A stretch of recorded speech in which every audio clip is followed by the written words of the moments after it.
يا صديقي دلني لله إني غاية الفردوس والظل الظليل. يا صديقي إننا بالله نحيا فهو نور وهو زاد والدليل. يا صديقي دلني لله إني غاية الفردوس والظل الظليل. يا صديقي إننا بالله نحيا. Bapak Ibu sekalian, kita melanjutkan bacaan pendahuluan kita kemarin dengan membahas bait yang pertama. Sebelumnya kembali saya ingin mengajak kita menjernihkan pikiran, perasaan. Kita tinggalkan sejenak urusan dunia, urusan rumah tangga, urusan pribadi. Mari kita fokuskan perhatian kita hanya kepada Allah Subhanahu wa taala. Semoga pagi Jumat yang penuh berkah ini rahmat Allah menyirami kita semuanya di pagi hari ini. Ala hadhihi niyyah al-Fatihah. A'udzu billahi minasyaitonir rajim. Bismillahirrahmanirrahim. Alhamdulillahirabbil alamin arrahmanir rahim maliki yaumiddin iyyaka na'budu wa iyyaka nasta'in ihdinas siratal mustaqim siratal ladzina an'amta 'alaihim ghairil maghdubi 'alaihim waladdallin. Min alamatil i'timadi 'ala al-'amal nuqsanur raja'i 'inda wujudi zulal. Tanda-tanda orang yang arif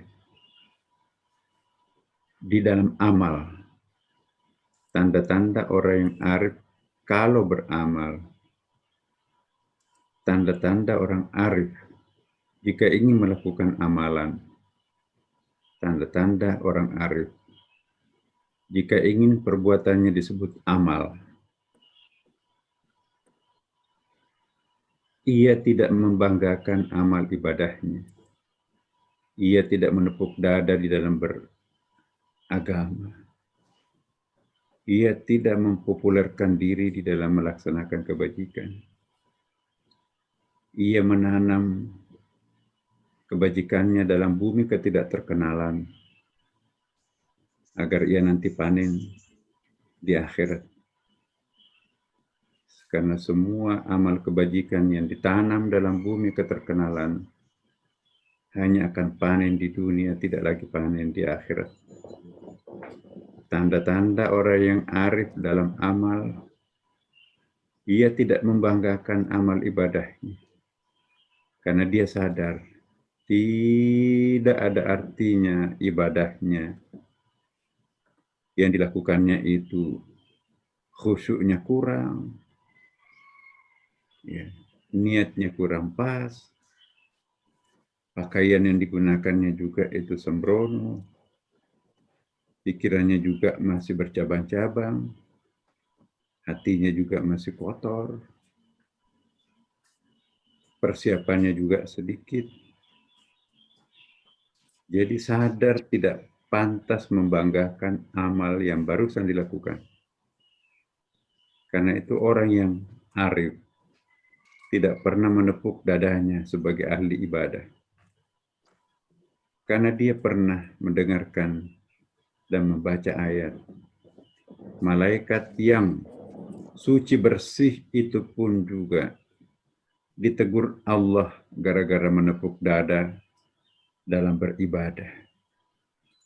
Surah Al-Baqarah ayat 30.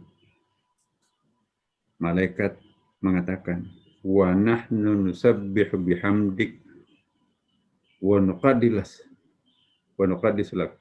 Bukankah kami hambamu yang senantiasa mensucikan dirimu dan mengkuduskan dirimu, menepuk dada sebagai ahli ibadah. Itu ibadahnya malaikat sempurna, tanpa dosa. Ibadahnya tulus karena Allah, hanya karena dia menepuk dadanya. Wa nahnu nusabbih bihamdik, Sementara aku yang senantiasa mensucikan dirimu dan beribadah puncak terhadapmu. Apatah lagi kita yang manusia pikirannya kotor, hatinya kotor, pakaiannya pun kita juga perolehannya apakah murni 100% dari halal, nggak dijaminkan. Bagaimana kita mungkin membanggakan amal? Inilah mengetuk pintu hati kita sebetulnya. Ibnu Athaillah luar biasa. Dia menyinggung perasaan kita semua. Min alamatil i'timadi alal amal nuqsanur raja' inda wujudid dulal. Tanda-tanda orang-orang yang arif di dalam amalnya. Ia tidak membanggakan amal ibadahnya. Karena memang nggak pantas dibanggakan. Poin berikutnya. Nuqsanur raja'i inda wujudid dulal. Orang arif ialah berkurang harapannya kepada Allah ketika melakukan kekhilafan terhadapnya. Ya. Apa namanya khilaf? Khilaf itu seakar kata dengan khalifah. Khalifah itu pengganti. Khalafa mengganti. Khilaf mengganti yang seharusnya memikirkan Allah, tapi memikirkan makhluk Allah. Itu namanya khilaf. Yang seharusnya ada dalam pikiran, yang seharusnya ada dalam jiwa, yang seharusnya ada dalam benak kita adalah Allah, tapi kita ganti dengan materi, pekerjaan, rumah, anak, dan sebagainya. Itu khilaf. Melakukan penggantian isi kepala, melakukan penggantian isi hati. Yang seharusnya isi hati kita itu hanya Allah. Isi pikiran kita itu hanya Allah. Digantikan dengan urusan mobil, urusan rumah, urusan pekerjaan, numpuk ember-ember di kepalanya itu sehingga tidak ada ruang sedikit pun untuk Allah Subhanahu wa taala. Itu namanya mengganti.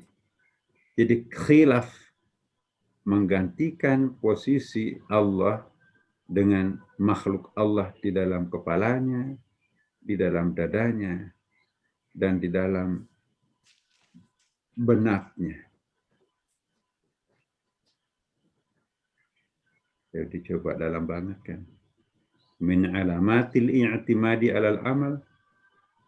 Tanda-tanda orang yang arif dalam amal. Ia tidak membanggakan amal ibadahnya. Gak ada yang bisa kita banggakan. Berkurangnya harapan kepada Allah ketika melakukan kekhilafannya kepada Allah. Ya. Jadi kalau ada orang melakukan kekhilafan, tapi tetap optimis, tetap mabuk, tetap tidak ada persoalan dalam batinnya, tetap tegar menjalani kehidupan dunianya, itu bukan orang arif. Orang yang arif, nyalinya menjadi kecil ketika ia melakukan dosa. Harapannya menjadi kecil pada saat ia melakukan pelanggaran. Ya. Sama dengan anak kita kan. Ada dua anak kita. Anak pertama. Kelihatan salah tingkah itu. Pasti dia melakukan kesalahan ini. Kenapa sih begitu? Ada apa? Ketahuan kamu habis melakukan apa? Iya, Bu. Uang yang dikasih copet orang. No, jujur, kamu tidak dicopet. Katakan sebenarnya, kamu gak bisa membohongi ibu. Kamu pakai apa uang itu? Iya, Bu, saya pakai traktir teman-temanku. Bohong, itu bukan temanmu. Kamu mungkin dengan pacarnya. Maaf, Bu. Iya, Bu. Ya udah. Jadi kelihatan penampilannya di hadapan Allah dan di hadapan kita semuanya. Kalau orang itu melakukan kesalahan, dia tersiksa oleh kesalahannya. Dia terdesak batinnya oleh kekeliruannya. Dia seperti salah tingkah terhadap Tuhannya.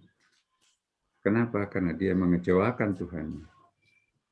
Akan tetapi kalau orang tidak memperlihatkan tanda-tanda kekecewaan, tanda-tanda penyesalan pada saat ia berdosa, maka itu pasti bukan orang arif. Jadi kalau kita masih terbebani oleh dosa, tersiksa oleh kekeliruan, tertekan oleh kekhilafan, maka itu pertanda masih ada peluang untuk menjadi orang arif, masih ada bekas-bekas kearifan di dalam batin kita. Akan tetapi kalau sudah meninggalkan sholat subuh biasa-biasa aja, apalagi meninggalkan puasa Ramadannya sekali setahun, santai-santai aja makan minum, maka itu pertanda lenyapnya tanda-tanda kearifan di dalam batin, pikiran, jiwa yang bersangkutan. Jadi Bapak Ibu, bersyukurlah kita. Kita memang orang yang bukan sempurna. Kita memang orang yang penuh kelemahan. Akan tetapi, kalau masih seperti ini, masih ada kesempatan untuk kita obati. Ibaratnya penyakit, masih ada peluang untuk diobati. Tinggal obat mujarabnya apa. Saya ulangi sekali lagi. Min alamatil i'timadi alal amal nuqsanur rajai inda wujudil zulal. Tanda-tanda orang yang arif di dalam hal amal ibadahnya. Ia tidak membanggakan amal ibadahnya itu. Karena Tuhan Maha Tahu relung hatinya. Ya. Allah Maha Tahu apa yang dipikirkan ketika sedang sholat. Berapa persen ingatannya kepada Allah? Hanya 0,1%. Selebihnya itu macam-macam di pikirannya ketika ia sujud, ketika ia ruku, bahkan ngantuk. Tuhannya hilang di dalam sholat. Nah, tanda-tanda orang yang arif dalam amal, ia tidak membanggakan amal ibadah. Karena dia sadar bahwa kualitas ibadahnya itu kurang, nggak ada mutunya. Apanya mau dibanggakan?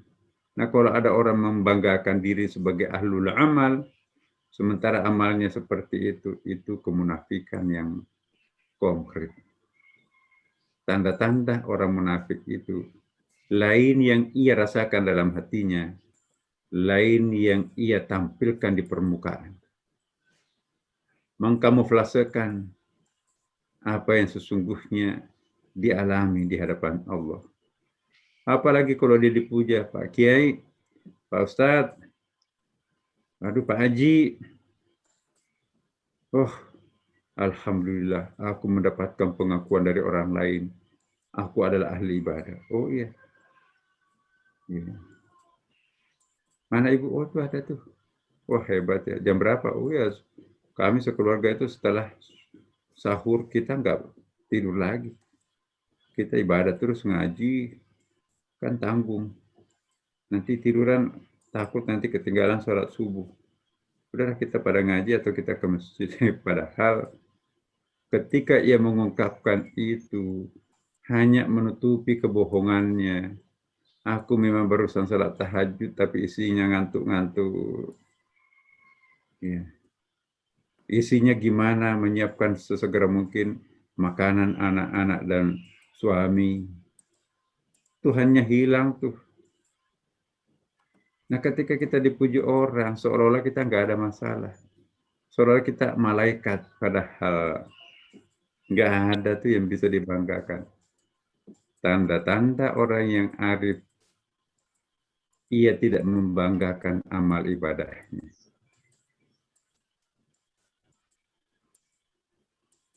Berkurangnya harapan kepada Allah ketika melakukan kehilafan.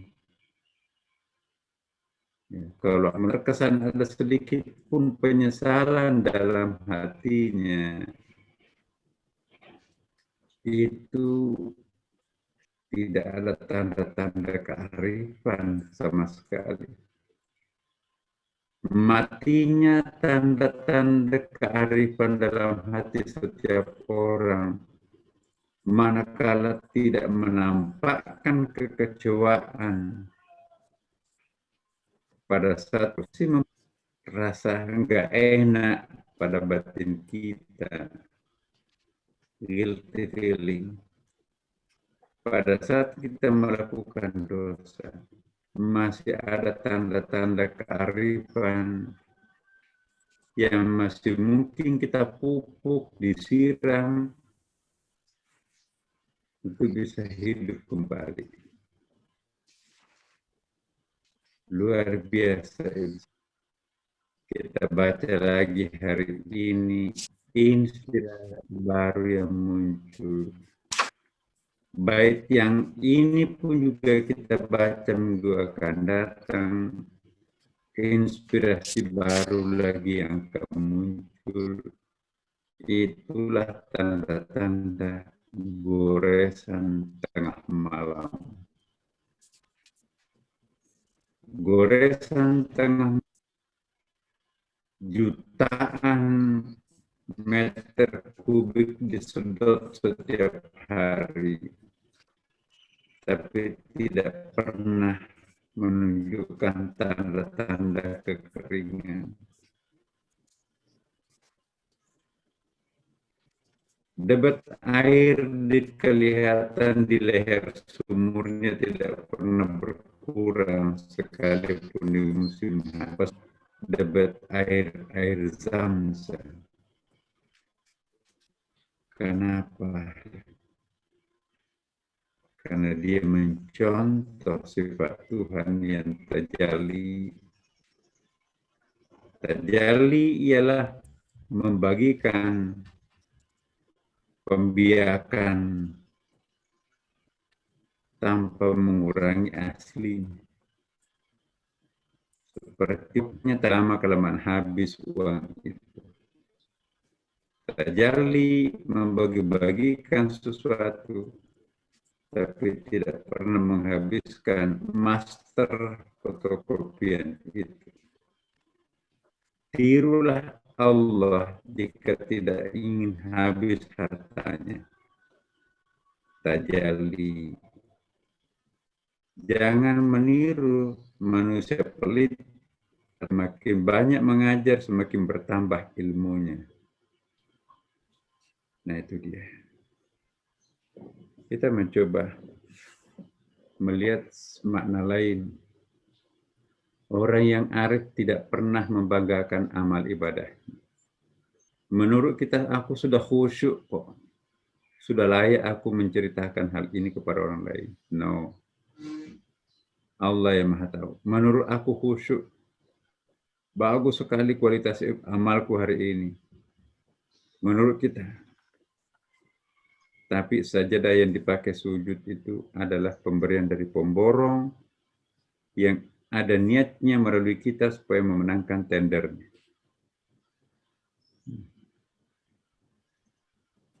Baju yang kita pakai, baju tamu yang ketinggalan dan tidak diminta lagi, sementara kita tidak pernah meminta halalnya untuk dipakai. Dipakai salat. Gak mungkin. Itu salatnya khusyuk. Gak mungkin salatnya baik. Ya. Khusyuk salatnya menurut dia. Tapi energi yang dipakai mengangkat tangan, ruku, sujud adalah uang tidak halal di kantor. Gajinya cuma menutupi 1 minggu. Untuk 3 minggunya itu korek-korek yang lain. Dikasih istrinya masak. Bagaimana mungkin masakan yang haram bisa melahirkan kekhusyuan dalam ibadah? Sudah tidak mungkin bisa halal. Ditambah lagi bohong. Oh, aku tadi khusyuk, enak sekali salat subuhnya. Itu terjadi kebohongan 2 kali. Menggunakan energi haram untuk ruku sujud, dan yang kedua adalah memamerkan kekhusyuan padahal sesungguhnya tidak khusyuk. Kebohongan ganda. Apa yang bisa kita banggakan dengan diri yang seperti ini? Bukan kita kecewa terhadap perbuatan kita, kita kecewa terhadap diri kita. Kita sudah tua, kok masih seperti dulu? Suka membanggakan kemunafikan. Di mulut kita itu kelihatan perfect. Tapi hanya kita yang tahu dan Allah bahwa aku nggak seperti itu. Malah tadinya itu apakah sujud saya tadi 3 kali sujud atau 2 kali sujud? Karena waktu sujud lama banget. Jangan-jangan tadi aku tidur. Tiba-tiba dipuji orang. Oh iya, saya biasanya salat tahajud itu sekian rakaat. 8 rakaat. 8 rakaat isinya tidur, isinya ngantuk-ngantuk. Bangga dia memamerkan 8 rakaat yang isinya ngantuk. Apa kita nggak malu kepada Allah, kepada malaikat yang maha tahu? Ya fulan, aku kan pendampingmu. Aku bertengger di pundakmu. Kenapa jualan 8 rakaat? Padahal tadi Anda sujud itu ngantuk. Anda ngorok malah. Wudukmu batal, kamu nggak berwudu. Picik sekali manusia ini. Membanggakan amalnya, padahal nggak ada apa-apanya amal itu. Ya, lebih baik kita diam, lebih baik kita serahkan diri kepada Allah. Ya, inilah hambamu, kemampuannya hanya segini ya Allah. Ya, tapi saya bersyukur karena kemarin sangat saya awam. Hari ini saya menjadi ahlul ta'ah. Ya, mudah-mudahan besok saya menjadi ahlul ibadah. Lusa saya menjadi ahlullah. Ini yang kita harus wujudkan, Bapak.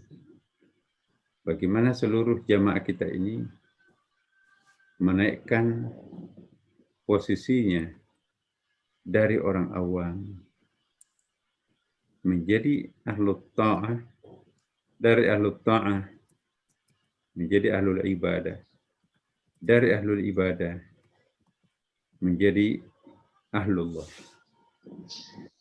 Apa itu? Itulah nanti yang kita akan bahas kelanjutan penjelasan ini. Ciri-ciri orang arif ialah naiknya martabat-martabat spiritualnya ke jenjang lebih tinggi seperti yang tadi saya sampaikan. Insya Allah, Bapak Ibu, kita lanjutkan pertemuan yang akan datang. Pertemuan yang akan datang masih bait yang pertama. Mohon maaf, 1 bait mungkin kita pertemuannya 2, 3, bahkan 4 kali, Bapak Ibu. Begitu padatnya goresan Ibnu Athaillah ini, sehingga harus dijelaskan 4 kali pertemuan 1 bait. Nanti ini yang kita akan bahas minggu depan, ahlul ta'ah, ahlul ibadah, dan ahlullah. Semoga ada manfaatnya. Kita lanjutkan, mungkin ada diskusi, dialog antara kita. Wassalamualaikum warahmatullahi wabarakatuh. Baik, waalaikumsalam warahmatullahi wabarakatuh. Untuk Bapak dan Ibu yang ingin bertanya, bisa mengajukan pertanyaan di kolom chat, atau nanti ada session khusus ke Profesor Nasaruddin untuk bertanya langsung. Perkenalkan Prof, sebelum membacakan pertanyaan, kami bacakan acara kegiatan yang akan kami lakukan dalam beberapa hari ke depan. Esok hari, Sabtu, 1 Mei 2021, Sirah Nabawiyah yang dibawakan oleh Ustadz Salman Ar-Farisi dengan tema Kebaikan akan selalu menang. Di Ahad 2 Mei, lusa, yang pertama adalah Tadabur Al-Quran yang dibawakan oleh Dr. Fahmi Salim, yaitu mentadaburi surat Al-Quran Ali Imran ayat 75 sampai dengan 77. dari jam 5.30 pagi seperti biasa sampai dengan jam 7. Kemudian dilanjutkan dengan jalan-jalan online ke Panama bersama dengan Dubes Duta Besar Indonesia untuk Panama, yaitu Bapak Sukmo Harsono, dari jam 7 sampai dengan jam 8.30. Nanti malam, setelah acara ini, tetap ada gerakan membaca Quran Tartil setelah acara ini berlangsung, yang dibawakan oleh Ustadz kita, Dr. Anders Uci Armisi. Dan malamnya ada kajian keluarga sakinah yang dibawakan oleh Ustazah Ulfatmi. Bapak dan Ibu sekalian, acara program kajian subuh ini selama bulan Ramadan kami laksanakan setiap hari yang dimulai dari pukul 5.30 sampai dengan 7 pagi. Jadi Bapak dan Ibu sekalian, stay tune di acara ini dengan berbagai acara program yang kami akan sajikan setiap hari, insya Allah. Selain itu juga kami mengadakan classical training online, bedah Iqra yang sudah mencapai program kelima kalinya, dan program ini sudah masuk ke yang ketiga, yaitu hari Ahad nanti, 2 Mei, jam 13.30 sampai dengan 15.30. Jika masih ada yang ingin ikut, walaupun sudah 2 kali, masih bisa mendaftar. Ketikkan Iqra, kirim ke admin kami 0811 17 30 114. Selanjutnya, kami akan sampaikan kegiatan sosial pejuang subuh. Mungkin ini Pak Jono bisa langsung baca pengumumannya, apa saja yang telah kami lakukan. Silakan Pak Jono.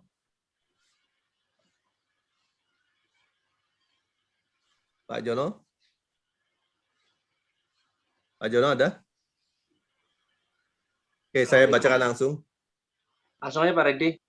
Langsung ya. Oke, atau langsung Pak Jono, silakan kalau sudah on. Assalamualaikum warahmatullahi wabarakatuh. Waalaikumsalam. Terima kasih Pak Reddy. Terima kasih Prof. Izin waktunya Prof. Ya. Bapak Ibu sekalian, pejuang subuh Mujahidin Pondok Indah mengajak Bapak Ibu sekalian untuk ikut berpartisipasi dalam kegiatan berbagi sembako, gerakan berbagi sembako 2000 paket yang diperuntukkan untuk saudara kita, petugas kebersihan, pedagang, pemulia jenazah, security, jamaah, dan warga Mujahidin Pondok Indah yang terdampak pandemi 19 sehingga kehilangan penghasilan. Lanjut Mas Said, Bapak dan Ibu yang ingin berpartisipasi bisa menghubungi Pak Irwan, Bendahara Pejuang Subuh, ke handphone 0811 82 8246 atau bisa mentransfer langsung ke rekening Pejuang Subuh Pondok Indah. Nomor rekeningnya 7220201001 atas nama Yayasan Pejuang Subuh Mujahidin Pondok Indah. Demikian pemberitahuan dari sosial. Terima kasih waktunya. Kami kembalikan ke Pak Reddy. Terima kasih Prof. Assalamualaikum warahmatullahi wabarakatuh. Waalaikumsalam.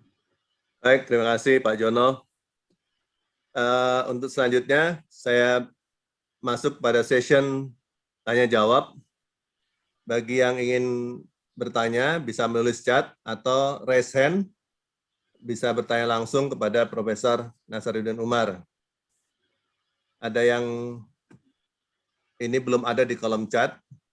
Bagi yang ingin bertanya, bisa langsung raise hand. Pak Said, tolong dibantu monitor, ada yang raise hand? Belum ada, Pak. Belum ada. Oke, kalau belum ada, saya mau bertanya Prof. Tadi disampaikan bahwa amal ini sudah diusahakan agar bisa menjadi makhluk dalam diri kita.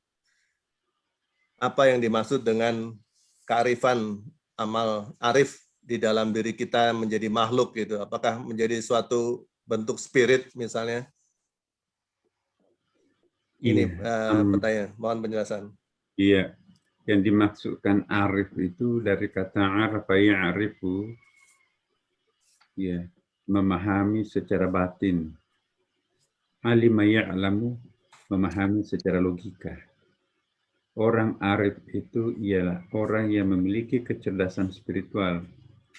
Orang alim itu memiliki kecerdasan intelektual.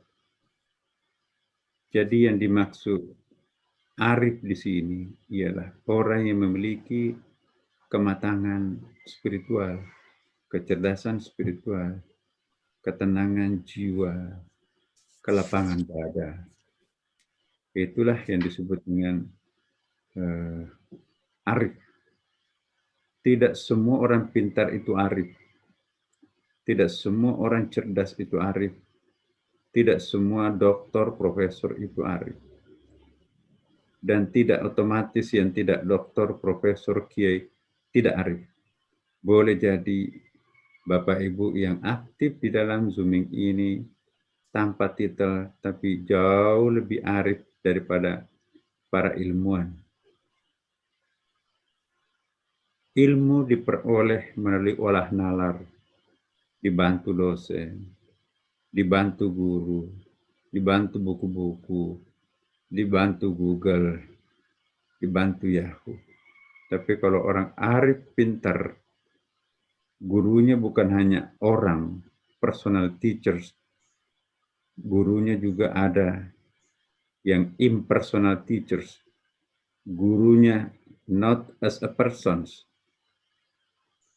Boleh jadi pohon itu adalah gurunya kalau dia mampu mentadaburi pohon. Seperti Nabi Musa belajar dan diajarkan oleh pohon. Lihat surah Al-Qasas ayat 30. Nabi Sulaiman diajari oleh burung. Wa ulimna mantiqat tair. Nabi Yunus diajari oleh ikan. Lihat surah Yunus. Nabi Ibrahim diajari oleh api. Nabi Saleh diajari oleh virus. Alangkah miskinnya seorang murid kalau gurunya hanya orang. Bahkan orang arif, gurunya bukan hanya orang hidup. Dia juga mampu belajar kepada roh-roh para wali, para nabi yang sudah lama wafat. Karena roh yang segar, roh yang alim, roh yang suci, itu bisa berinteraktif baik dengan orang yang ada di alam fana maupun orang atau sosok figur malaikat yang ada di alam jabarut. Jadi kalau orang suci hatinya, banyak amalnya, mobilitasnya lebih tinggi daripada ketika ia hidup di dunia.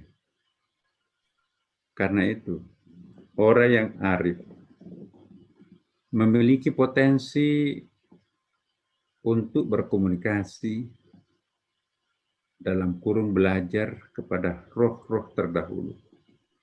Caranya adalah kita harus mampu melakukan proses, apa itu bahasa Arabnya itu, sinkhiyah. Sinkhiyah itu kalau kita sudah memiliki kemampuan untuk menyesuaikan volume, gelombang, apa istilahnya itu ya, gelombang, sinyal-sinyal alam barzah itu. Jadi itu sinkhiyah. Kita menyesuaikan channel kita dengan channel-channel alam barzah. Kita menyesuaikan frekuensi, mengatur frekuensi kita, tenang, hening, kita kembali kepada Allah Subhanahu wa Ta'ala, roh kita kembalikan kepadanya. Dalam bahasa hadis itu sebetulnya sudah mati. Kematian di dalam Islam itu ada dua macam. Mati dalam arti terpisahnya nyawa dengan tubuh. Yang kedua, mati dalam arti kembalinya roh itu kepada Tuhan. Inilah yang disebut innalillahi wa inna ilaihi raji'un. Kembalinya roh kepada pangkuan ilahi, ke tempat aslinya, bisa terjadi tanpa berpisahnya nyawa dengan tubuh. Bapak, Ibu, atau kita sedang salat tahajud, di keheningan malam, kita tafakkur, kita tadakkur, lampu dimatikan, seolah-olah kita di dalam gua Hira, dan di situ kita berjumpa dengan Allah. Roh kita berjumpa dengan tempat asalnya, itu adalah kematian. Inilah yang disebutkan inna lillahi wa inna ilaihi raji'un. Ini pula yang disebutkan dalam hadis Nabi, mutu qabla an tamutu, matilah kalian sebelum mati yang sebenarnya. Orang yang berpengalaman mati dalam bentuk yang kedua ini, pasti orang itu tidak akan takut mati, karena setiap hari mengalami kematian itu 5 kali, mungkin 10 kali. Setiap kali menyentuh sajadah, dia kembali kepada Allah dan itu mati. Jadi, mutu qabla an tamutu, latihanlah mati sebelum mati yang sebenarnya. Hanya orang yang takut mati ialah yang tidak pernah berpengalaman menjalani kematian. Orang yang setiap hari mati, setiap malam mati, kenapa harus takut mati? Dia menyaksikan etalase yang dipamerkan Tuhan untuk dirinya di alam langit sana itu jauh lebih indah. Makanya dia tidak tergila-gila dengan daya tarik dunia.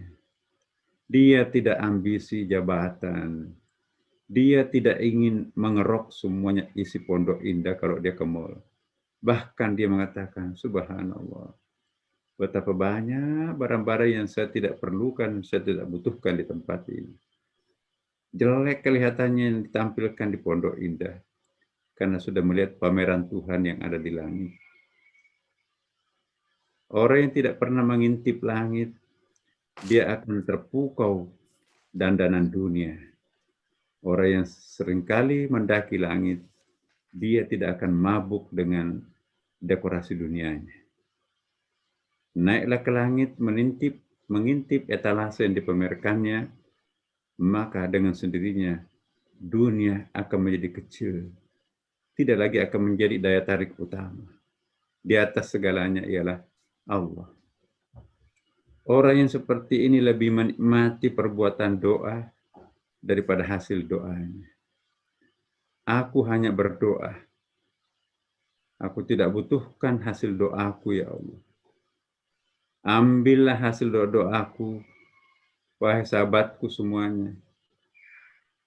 Ambil itu hasil doaku. Aku ingin kaya, akhirnya aku kaya beneran, banyak uang. Ambil itu, wahai pengemis, wahai anak yatim piatu, wahai pengurus masjid, wahai pondok pesantren. Aku tidak terlalu membutuhkan itu. Yang aku butuhkan perbuatan doa. Aku doa. Kenapa? Dia merasakan hadis Nabi, ad-du'a'u mukhul ibadah. Doa itu adalah induknya ibadah. Kenapa? Ketika orang sedang berdoa, dia berjumpa dengan Tuhannya dalam sebuah kekhusyuan puncak. Itu mukhul ibadah. Berjumpa dengan Tuhan tidak akan pernah kita tukarkan dengan 10 bola dunia dengan segala isinya. Ambil itu isinya Amerika, Paris, Pondok Indah. I don't want it. Yang aku butuhkan itu loh, yang aku lihat yang dipamerkan Tuhan di langit sana. Jadi orang yang masih tergila-gila dengan dunia, pangkat, jabatan, perempuan, atau laki-laki tampan, itu tanda-tanda orang belum pernah mendaki langit. Sesekali kita mendaki langit melihat etalase yang dipamerkan Tuhan, maka pada saat itu kita tidak akan tergila-gila dengan dunia. Lewat itu merek Hermes, ngapain? Tas itu mahal begitu mau dibeli, nggak muat mukena, nggak muat Quran, nggak muat tasbih. Ini Cibaduyut tapi enak tuh, sajadah pun juga bisa masuk. Cibaduyut mengantarkan orang ke surga, Hermes mengantarkan orang ke neraka karena ria pamer. Lewati branded itu, merek-merek dunia, dia cari merek akhirat. Itulah Bapak Ibu. Terima kasih.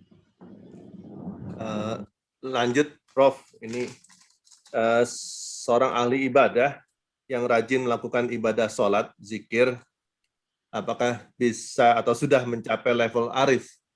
Demikian pula juga orang yang tidak rajin beribadah bisa mencapai level arif. Apakah dia harus mengimbangi ibadah sholat zikir ini dengan konsep pemahaman diri sehingga bisa lebih arif? Ingat kita Bapak Ibu, bahwa ada 3 anak tangga menuju langit. Ya. Ada 3 anak tangga menuju langit. Saya kira hampir semua agama juga sama itu. Ada yang di Hindu misalnya kita kenal Yana Yoga. Ya. Ada yang disebut dengan Karma Yoga. Ada yang disebut Bhakti Yoga. Dalam dunia Kristen pun juga hampir sama. Apalagi Yahudi. Yahudi dengan Islam itu Ka'bah dengan tasawuf itu mirip. Jadi semua agama itu basicnya punya tata cara mendaki langit. Saya nggak tahu kok kenapa bisa kebetulan mirip nih. Itu satu bukti bahwa kalau hati yang bekerja lebih banyak menjumpai titik temu.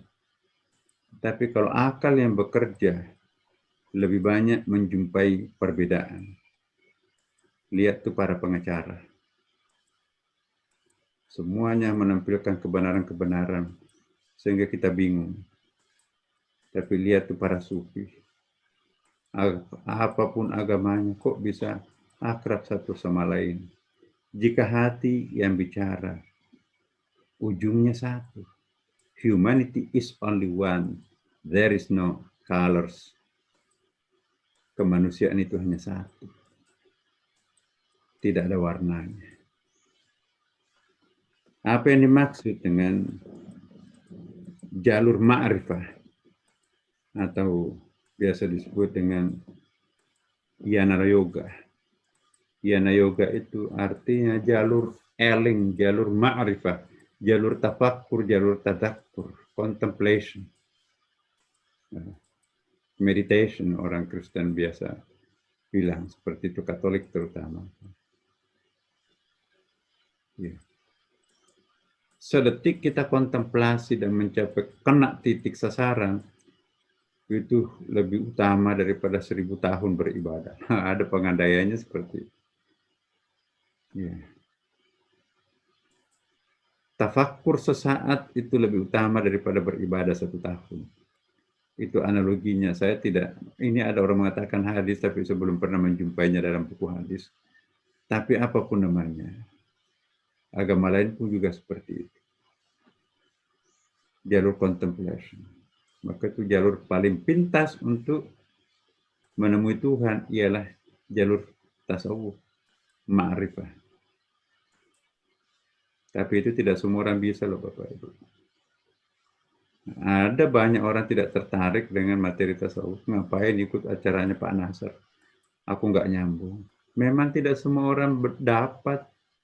Ini jalur paling efektif.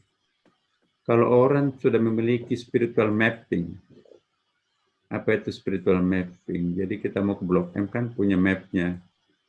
Kalau di dalam mobil itu kan kita taruh itu mapnya. Handphone kita juga ada spiritual, ada apa itu ya, petunjuk arah jalan tuh. Nah kalau orang nggak punya spiritual mapping mau kemana? Ma'rifah itulah yang menunjuki kita jalan pintas menuju Tuhan. Ada sih jalan syariah, tapi kadang-kadang macet, besar, semua orang tumpah ruah. Tapi ada jalan tikus menuju Tuhan. Nah, itu jalannya tasawuf itu. Loh kok sudah nyampe? Efisien, efektif. Sesaat, tapi udah nyampe duluan. Nggak kena macet tuh. Nggak kena pemeriksaan, nggak bayar. Nah, itu analogi. Tapi saya kan nggak bisa makrifah-makrifahan Pak Ustadz. Akal saya nggak nyambung seperti ibu-ibu itu di pejuang subuh, bapak-bapak. Kayaknya aku nggak nyambung deh. Bisanya apa Bapak, bisanya apa Bu? Aku bisanya ibadah doang. Aku nggak pernah meninggalkan puasa sunat Senin Kamis, bahkan bapaknya itu puasa Daud. Kami sudah nggak pernah meninggalkan salat tahajud. Ngaji terus, habis kita sudah pada pensiun. Cuma nggak bisa mendaki. Aku nggak bisa makrifahan. Pusing. Nggak apa-apa Bu. Itulah yang disebut dengan karma yoga. Jalan amaliyah. Wiridnya panjang banget. Ya. 1000 kali ya Latif. 40 kali, 40 Yasin sehari. Dia amalkan, tapi isinya, batinnya kosong, hanya ya habis waktunya untuk berwirid. Jadi amalan oriented, bukan penghayatan oriented. Apa yang kita lakukan sekarang ini, insya Allah kita akan mencari jalan pintas yang disebut dengan contemplation oriented, penghayatan, batin oriented. Pak Ustadz, saya nggak sanggup jalur itu. Aku bisanya apa? Ya, aku nggak bisa makrifah-makrifahan. Otakku sudah buntu. Aku juga nggak bisa salat tahajud. Maklum, pulang lambat, terlambat. Subuh mau jalan lagi. Bisanya apa Bapak Ibu? Aku biasanya cari uang. Itu duniaku. Tapi di mana ada pondok pesantren dibangun, di situ aku hadir. Di mana ada banjir, di situ aku hadir. Di mana ada kebakaran, aku hadir pertama. Sebelum diminta membantu, aku sudah bawa kok. Bawa selimut, bawa apa. Ya. Aku selalu menyumbang, karena itu hanya kemampuanku. Itu anak tangga langit juga. Itu yang disebut dengan bhakti yoga. Itu disebut dengan amal-amal sosial. Kalau orang yang paling beruntung ialah punya anak tangga tiga-tiganya. Bisa disinergikan menjadi satu anak tangga, itu liftnya, kecepatannya, energinya tinggi. Kita masih beranak tangga naik ke menara, dia melejit ke atas. Kenapa? Dia mensinergikan Yana Yoga, Karma Yoga, dan Bhakti Yoga. Dia mensinergikan jalur ma'rifah, ya, syariah, dan amal sosial. Masya Allah. Inilah Bapak Ibu sekalian. Mari kita lakukan semuanya. Insya Allah. Saya yakin teman-teman yang hadir di Zoom ini, mudah-mudahan Allah memberkati. Jumat pagi itu adalah Jumat berkah loh Bapak Ibu.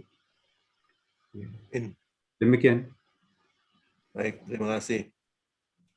Baik, selanjutnya ini ada yang raise hand tadi, Ibu Francina. Silahkan Bu Francina, jika ingin bertanya langsung. Atau Ada Bu Francina? Lanjut ke hadis, Pak. Ini Bapak atau Ibu nih? Mohon dibuka videonya. Pak, hadis di Serpong. Silakan. Tolong di-unmute.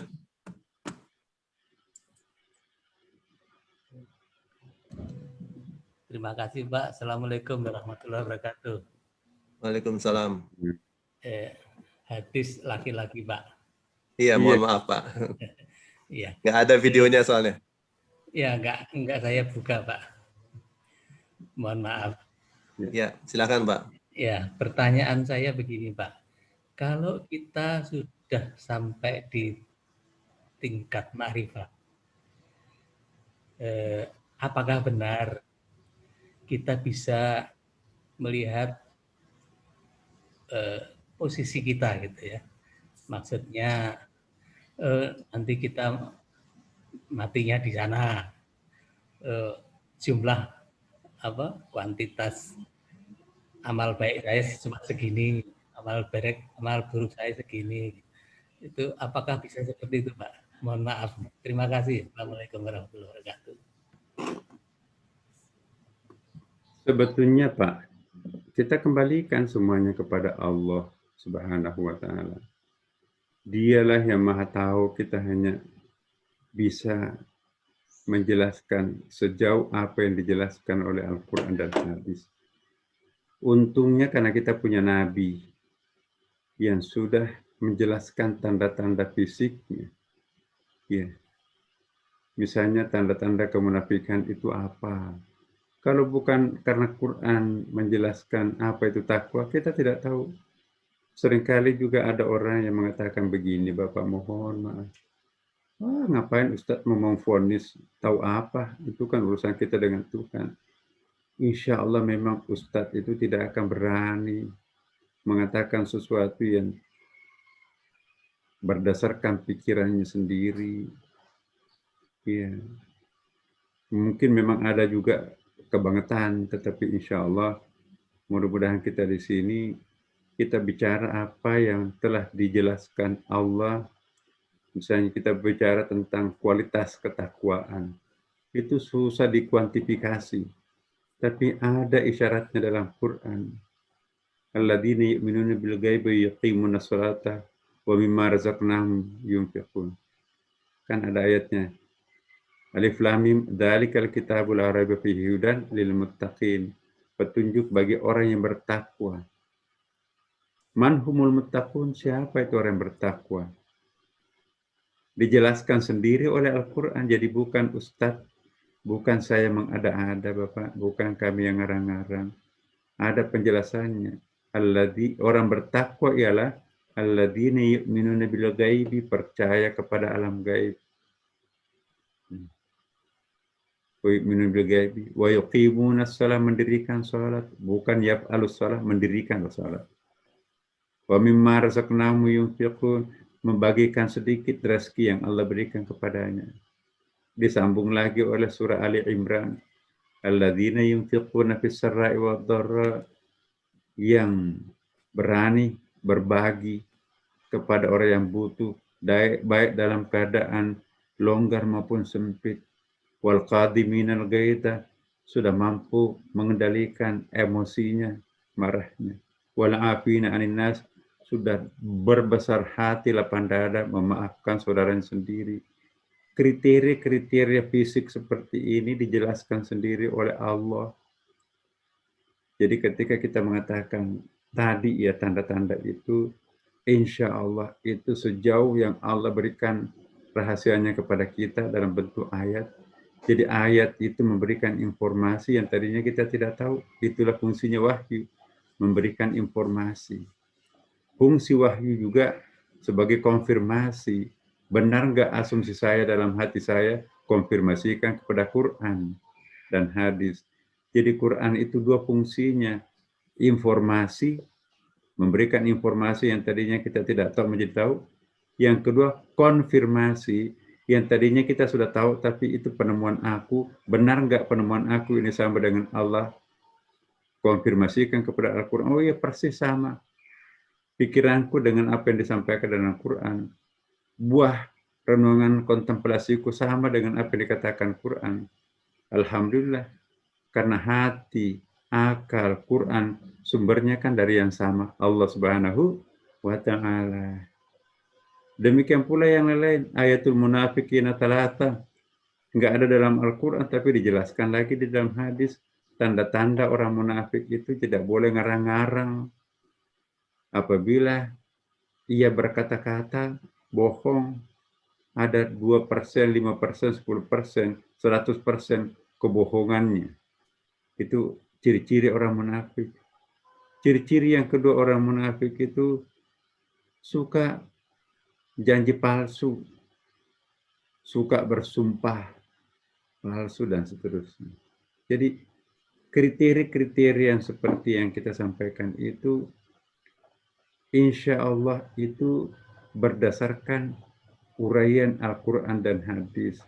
Tidak boleh menguraikan sesuatu yang mengada-ada, yang tidak ada dasarnya dalam Al-Quran. Jangan sampai kita memasukkan orang neraka itu karena pendapat kita, bukan karena Al-Quran dan hadis. Tidak boleh. Maka itu saya kurang sependapat kalau ada teman-teman kita terlalu cepat menyesatkan orang. Berapa wajah, kepala di zooming ini sesungguhnya sebanyak itu lorong-lorong rahasia menuju Tuhan. There are many ways to the God. Tadi itu kan ada jalur ma'rifah, ada jalur ubudiyah, ada jalur amal saleh. Ya, yana yoga, karma yoga, bhakti yoga. Agama lain, misalnya dalam agama Yahudi, Ka'balahnya itu kan, kalau kita uraian Ensof dan Severetnya itu bercabang-cabang, ketemu juga. Jadi tasawuf itu mempertemukan yang berserakan, menghimpun yang berserakan, tapi fikih menceraikan yang sudah utuh. Oh enggak, itu enggak masuk haram, itu baru syubhat makruh. Yang satunya mengatakan enggak kok, itu mubah. Oh enggak, itu wajib malah. Bagaimana? Di tempat lain wajib, yang lainnya haram. Perbedaannya kok timpang banget. Jadi fikih kerjaan otak, pikiran. Tasawuf kerjaan batin. Jadi tidak bisa kita mempertentangkan antara fikih dan tasawuf. Orang yang mempertentangkan fikih dan tasawuf sesungguhnya masih harus belajar. Tasawuf bukan antitesa daripada fikih, tapi kelanjutan fikih itu adalah tasawuf.